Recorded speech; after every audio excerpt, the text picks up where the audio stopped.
আসসালামু আলাইকুম। ঢাকা মেডিকেল থেকে বলছি। নারায়ণগঞ্জ বৈষম্য বিরোধী আন্দোলনে সর্বপ্রথম ব্লগার এবং সর্বপ্রথম জনতা, এ মোটামুটি সবাই জানে। তো আজকে আমার মায়ের নিয়ে দীর্ঘ 1 মাস যাবৎ 15 দিন নারায়ণগঞ্জ জেনারেল ভিক্টোরিয়া 300 শয্যায় ঘোরাঘুরি করছি। পরে তারা ঢাকা মেডিকেলে রেফার করছে।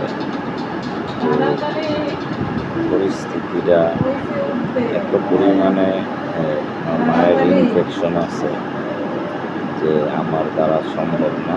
কারণ আমি সর্বোচ্চ আমি যাই যখন যেই কর্ম করি সৎকর্ম, রাষ্ট্র আমাকে 15,000 মাসিক বেতনের বেশি কোনোভাবেই পাই না। তো এইভাবে আমি যতটুকু পারছি আমি আমার আমরা মোটামুটি করছি। আমরা এখন আর পারতেছি না। প্রতিটা হসপিটালে সমাজসেবা অধিদপ্তর থাকে। তো আপনারা সকলেই জানেন যে এখন বর্তমানে সব কিছুই ভাইরালের জগৎ এবং ভাইরালের আমল। ভাইরাল না হইলে এটা পাওয়া যায় না। আজকে আপনাদের আমার যারা শুভাকাঙ্ক্ষী আছেন, যারা রিলেটিভ আছেন, ফেসবুক ইউটিউবের বন্ধুবান্ধব আছে, দয়া করে আপনারা এই ভিডিওটি শেয়ার করে শুধু ভাইরাল করে দেবেন। আর কিছুই দরকার নাই। ভাইরাল করলে আমি হয়তো অন্তত আমার মায়ের সুন্দর ট্রিটমেন্টটা পেতে পারি।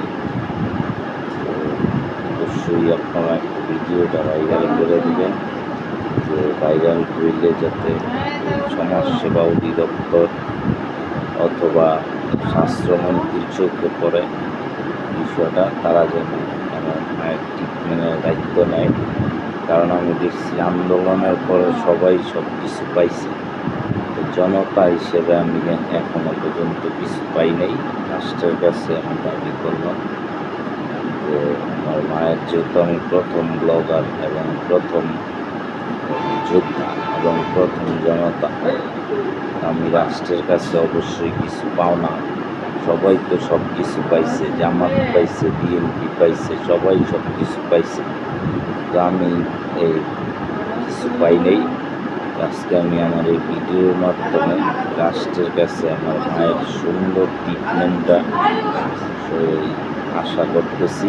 তারা যেন আমার মা ঢাকা মেডিকেলে আছে, তারা যেন সুন্দর ট্রিটমেন্টটা এবং সমাজসেবা অধিদপ্তর থেকে করায় দেয়। কারণ আমার আর স্বার্থ নাই আমি যে কিছু করি, আমি যে টাকা পয়সা বানিয়ে।